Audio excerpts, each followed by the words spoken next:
Alrighty, friends. So hopefully that was a good break for you guys, or at least it was for me. Okay, so jumping into section 7.2, it's a really short one. We're not going to dwell here too long, but 7.2 is properties of parallelograms. Fun word to say. Say that 5 times fast. Parallelogram, parallelogram, parallelogram. Maybe not that bad, but anyway. So our learning objective is to be able to find the side lengths and angle measures of parallelograms. So first of all, what is a quadrilateral? Turn and talk to your neighbor. What's a quadrilateral? Yeah, good job, guys. A quadrilateral is any, oops, wrong button, any four-sided polygon. So if it is a polygon and it has four sides, it is a quadrilateral. So any four-sided polygon. Okay. A parallelogram is a special type of quadrilateral. So it is a quadrilateral. It's got four sides. So a quadrilateral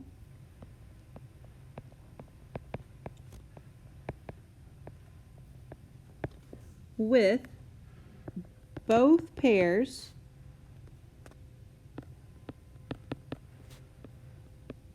oops, that's not how you spell pairs.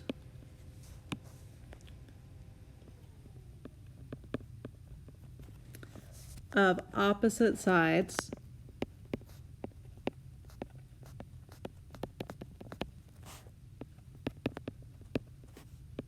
parallel. So remember, parallel means that two lines go in the same directions. They have the same slope. They'll never intersect. They go side by side. So in this example of a parallelogram, QR is parallel to PS. Okay. So QR is parallel to PS. Okay. And PQ is parallel to SR. Okay, those sides go, the sides across from each other are parallel. So PQ is parallel to SR. Okay, so both pairs of opposite sides parallel, and we know that they are parallel for certain because it has these lovely little parallel arrows. Okay, so those little sets of arrows tell us that the sides are parallel. So we're going to be learning some properties that parallelograms have. So this is like, if it is a parallelogram, it is guaranteed that these things are true. Okay. These things are set up in theorems because our textbook absolutely loves theorems, but likes putting a label on everything and making it sound a little fancier. But for them, let me double check. I think all of these, yeah. The part that we are writing in the blank is the part that I want you to remember, okay?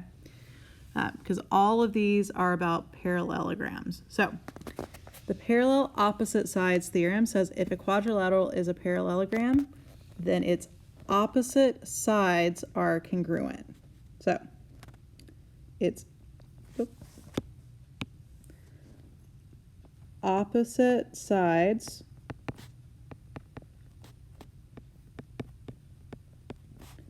are congruent. So opposite sides are the same.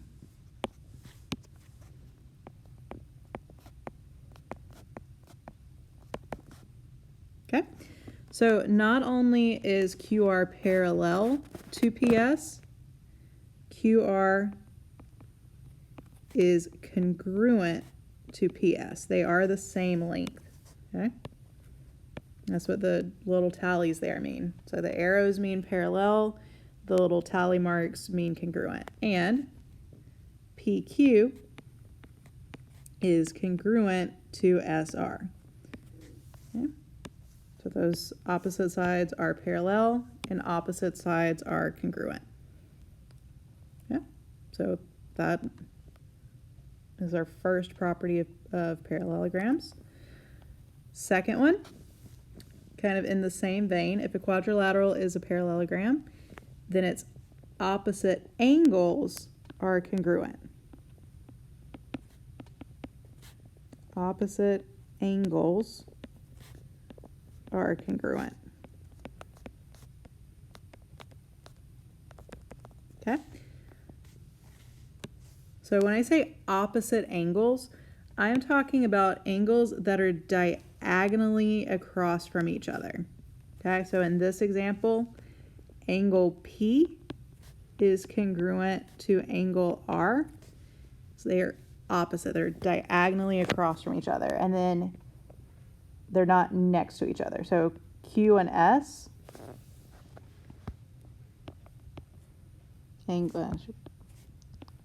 angle Q is congruent to, that's a sad looking congruent, is congruent to angle S, okay?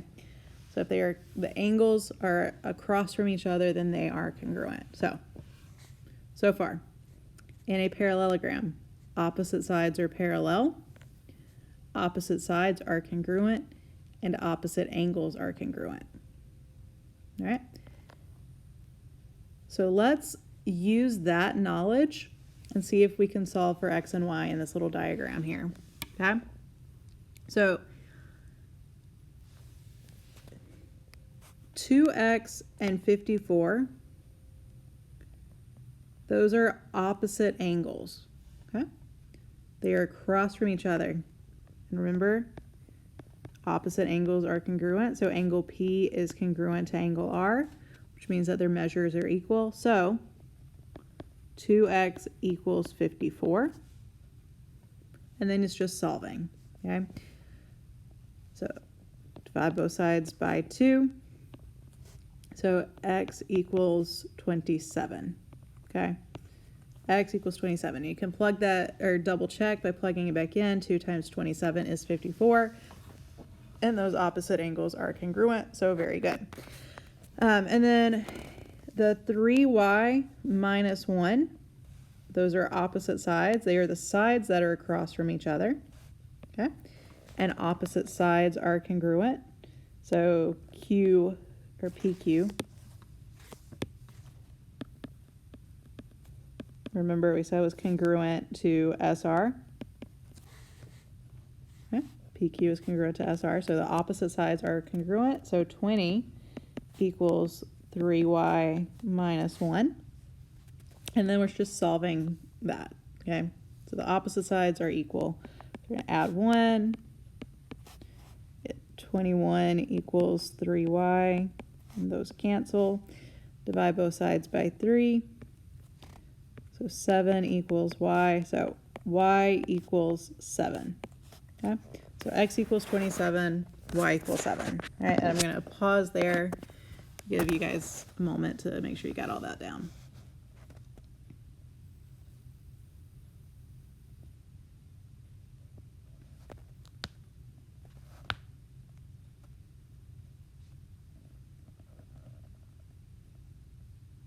All right, if you need another second, have the sub pause the video. Otherwise, flip on over, we're gonna move on. All right, the parallelogram consecutive angles theorem. So I want us to take a moment before, let's see, we don't really have any good space. Okay, so at the bottom, no, we might need that space.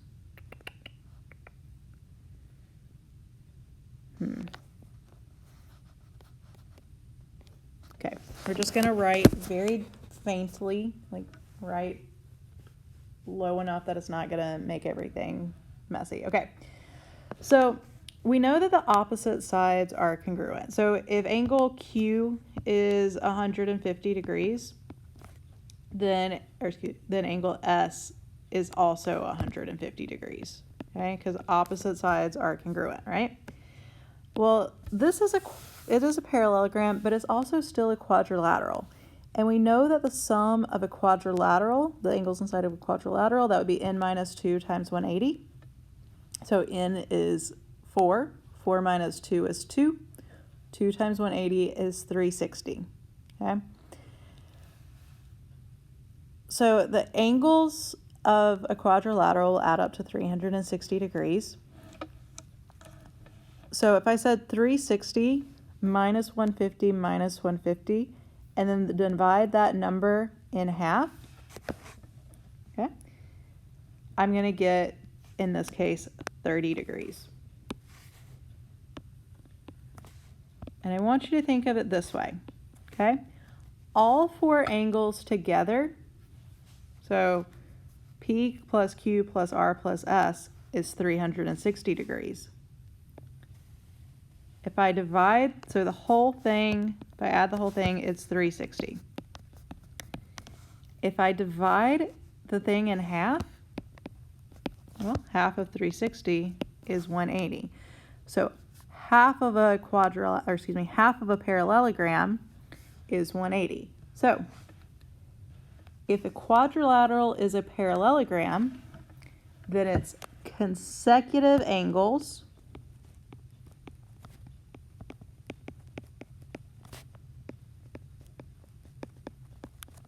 they're not congruent. The consecutive angles are supplementary. So consecutive angles are supplementary. So consecutive, I'm going to scoot this down for a second. Oops. Consecutive means next to.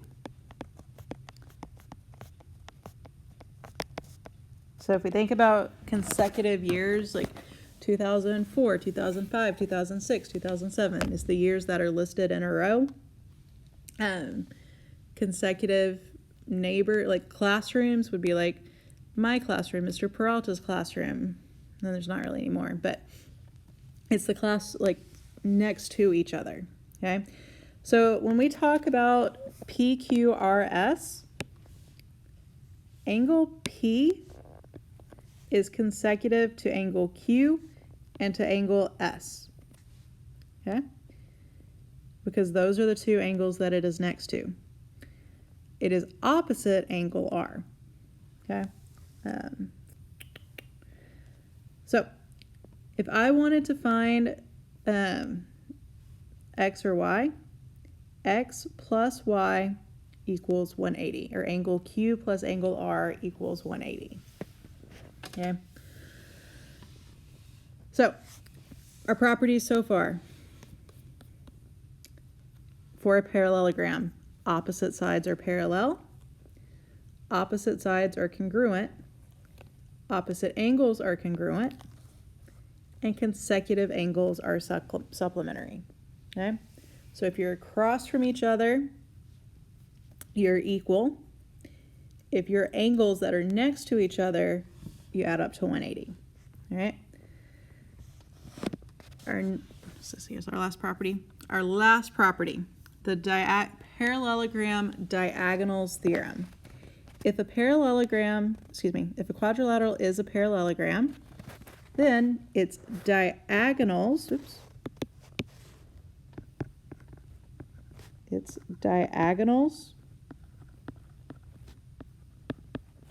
bisect each other. Okay, its diagonals bisect each other. What does bisect mean? Yeah, to cut in half, right? So that means that PR is cutting QS in half and vice versa.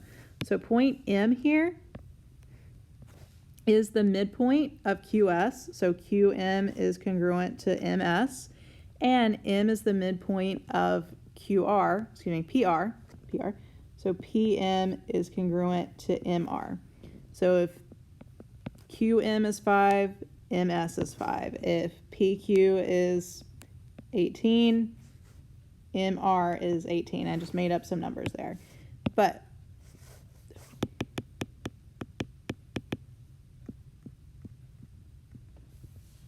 I want you to, it's cutting, the diagonals cut each other in half. So our 5 properties for parallelograms: opposite sides are parallel, opposite sides are congruent, opposite angles are congruent, consecutive angles are supplementary, the diagonals bisect each other. Okay, so let's look at this. Actually, you know what? I'm going to give you guys 2 minutes on the U-try. I want you guys to engage your brains, and then we'll walk through it, okay? All right. Hey, Siri. Set a timer for 2 minutes. Okay, 2 minutes and counting.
Okay. Oh, hang on, I guess my phone is on the other side of the room now, so I have to get up to turn it off.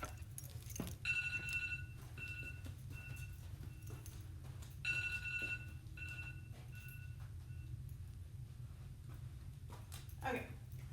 So first it asks us to find the length of LM. Because remember, whenever you have the letters without a bar on top, that's talking about the length of that line segment. So it's asking us to find the length of LM, which is opposite QN. And QN is 13, and opposite sides are congruent, so LM is 13. Okay?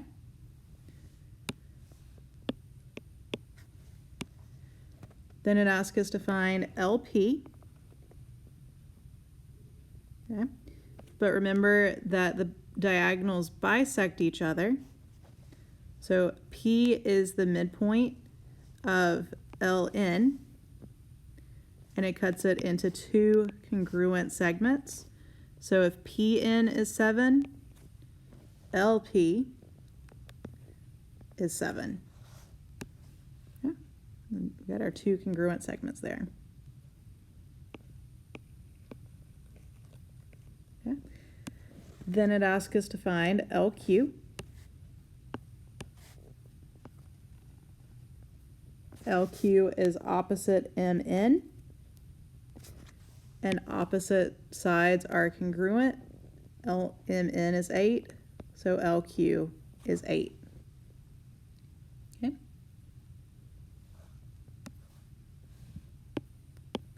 And then it wants us to find the length of MQ. Again, P is the midpoint of MQ. MP is 8.2. So PQ is 8.2. So the whole thing is 8.2 plus 8.2, which is 16.4. Let me double check that.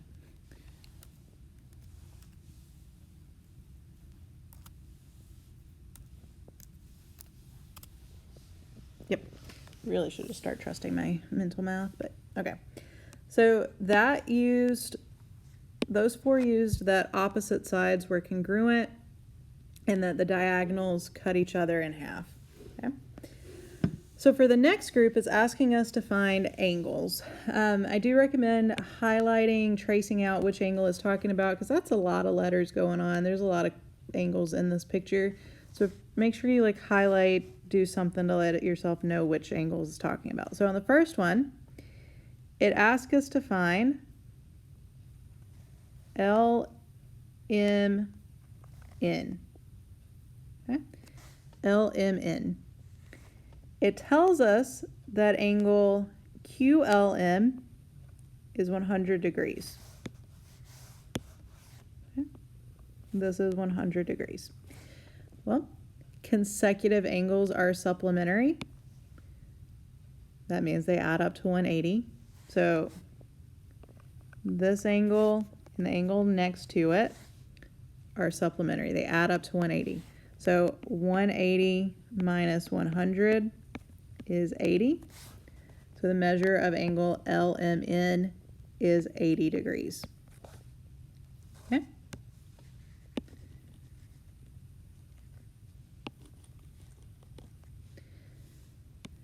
All right, and then it asks us to find the measure of angle NQL. So NQL.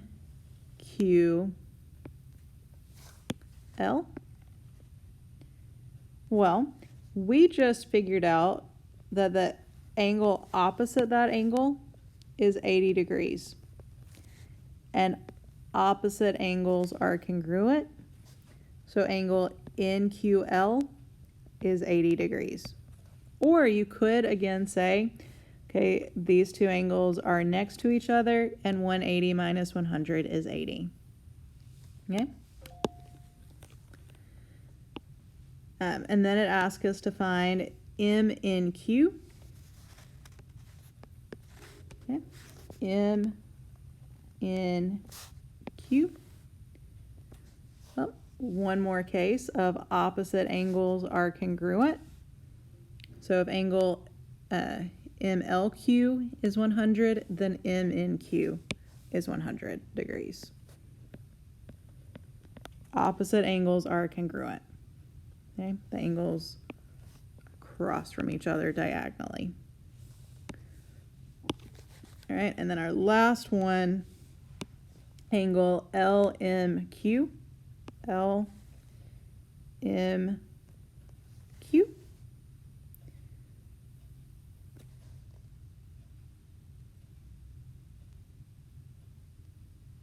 Okay, so remember this is called a parallelogram, right? Parallelogram because the opposite sides are parallel. So remember back to, I want to say chapter 2, and also from last chapter. Opposite or alternate interior angles. When you have the two parallel lines cut by a transversal, you've got alternate interior angles. So here, those angles are alternate interior angles. So if angle NQM is 29 degrees, then angle LMQ is 29 degrees. Okay? It is really tempting to want to like cut things in half, but we don't know anything about the angles being bisected or any mess like that. But we do know about alternate interior angles, okay? And alternate interior angles are congruent when the two lines are parallel, okay? All right, so I'm gonna leave this here for a second, and then we're gonna look at the homework together real fast.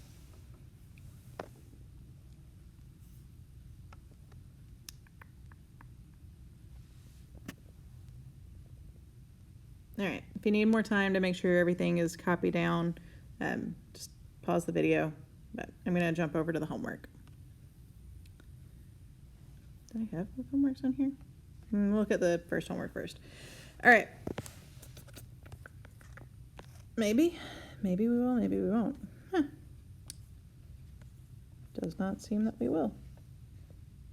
Okay, give me just a second, friends. Yeah, that's just one, right? Okay, that's just one. Oh, goodness.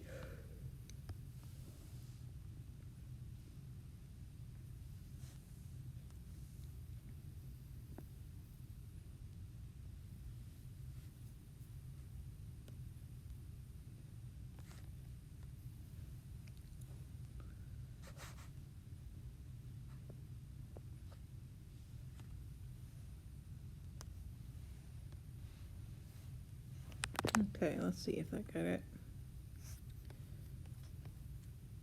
What's happening? All right, so there it is. So on your homework, the first part is just write the name of the parallelogram. So that's, figure out how many sides it has, and then triangle, quadrilateral, pentagon, hexagon, heptagon, octagon, nonagon, decagon, levagon, dodecagon. So which one of those is it? Numbers 3 and 4, is it concave or convex? Do all the corners point in or out? Or, you guys can figure that out. Remember, concave, there's been a cave in. It's my memory trick. 5 and 6, state if the figure is, or state if the polygon is regular or not. So regular means all the sides are the same, all the corners are the same. Okay.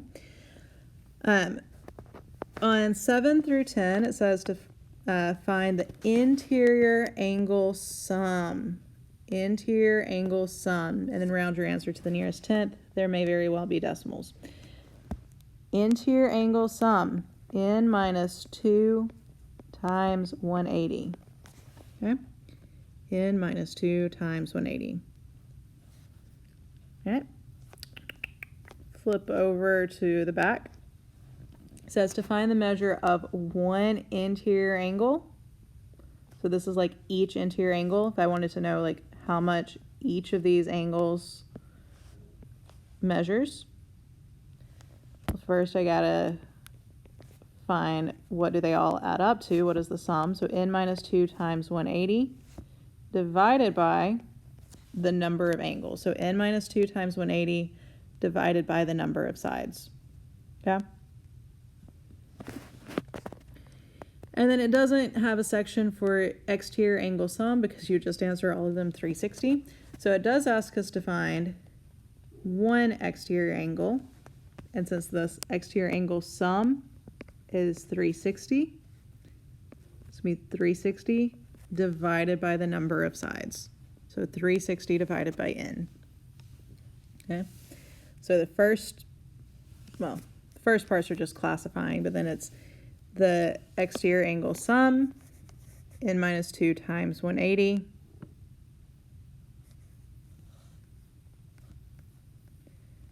Each exterior angle, or one exterior angle, which is n minus 2 times 180 divided by n. And then one exterior angle is 360 divided by n, because we are looking for each of these angles.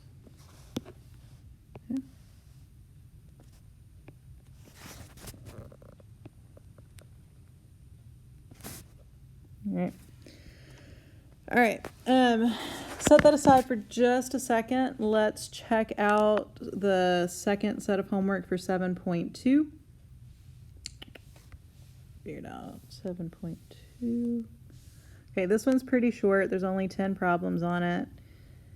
Oh,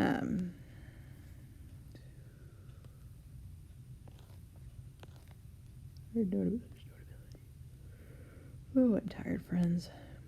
What put it as 2. Import. Okay, I tried importing these all as one file earlier and it didn't seem to work, so I guess in the future you got to do them separately. Okay. All right. So on 7.2, and this is like I know altogether it feels like a lot, but guys, you only have 30 problems total. A lot of them are just one word answer, so not too much pity. You only have to actually solve equations on 10 problems, okay? All right, so remember, things that you need to remember on the 7.2. Opposite sides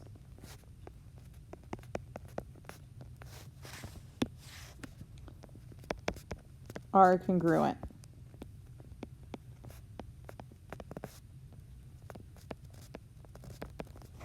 So for example, number 9, opposite sides are congruent. So 6x plus 1 equals 13. Okay, the sides are across from each other, they are equal. Second thing to remember, opposite angles are congruent. Opposite angles are congruent.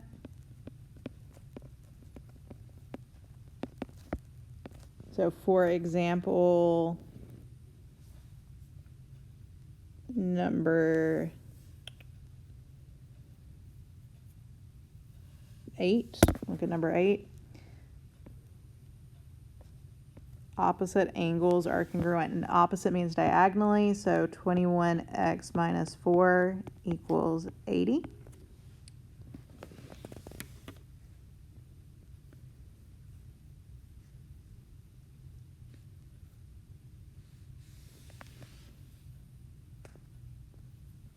And then the last thing to remember, consecutive angles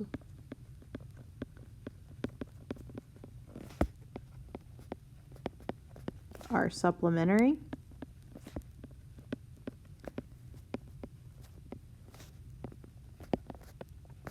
So the angles that are next to each other add up to 180 degrees. So for example, number 2, okay? These angles are not diagonally across from each other, they are next to each other. So 22x plus 5 plus 109 equals 180 degrees. And then you guys can solve those. Quick few notes.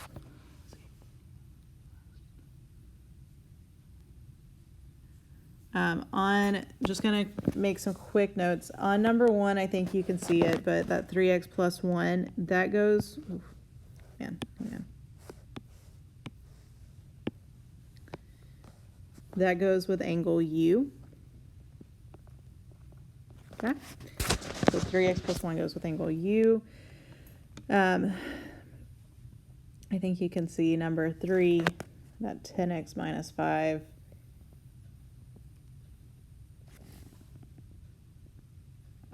is also with angle U.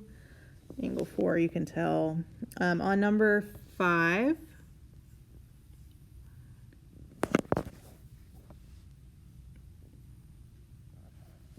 on number 5, that 2x plus 13 goes with angle Y. 2x plus 13 goes with angle Y.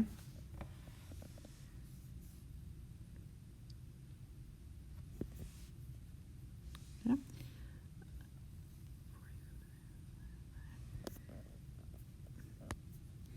On number 6, it's hard to tell on both of them. I'm going to say 140 goes with angle P and 5x minus 5 goes with angle Q. I think that one is actually written poorly and I should have changed it, but put those in their respective corners. Put 140, well 140 is obvious because it's an obtuse angle, and then that 5x minus 5 goes in angle Q.